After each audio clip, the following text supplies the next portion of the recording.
गोंयांत अपघाताचे प्रमाण वाडत आसा। शेनवारा रातीकडेन माशेल खानोळ्या वाठारात टेम्पो आनी दुचाकी मदीं भिरांकूळ अपघात जालो। ह्या अपघातात दुचाकीचो चुरो जालो जाल्यार 25 वर्सां पिरायेच्या तरणाट्याक जाग्यारच मरण आयलें।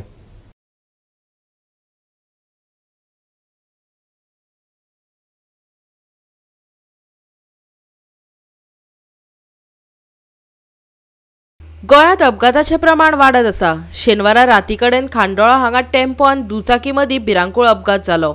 25 वर्सां पिरायेचो दुचाकी चलोवपी तरणाटो गंभीर जखमी जाल्ल्यान ताका बेतकी पीएचसीत व्हेलो।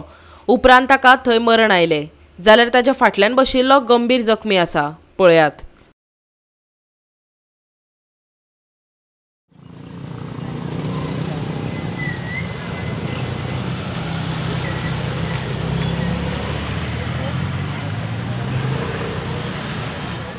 गोवा 365 खातीर फोंडेच्यान कृष्णा नायक।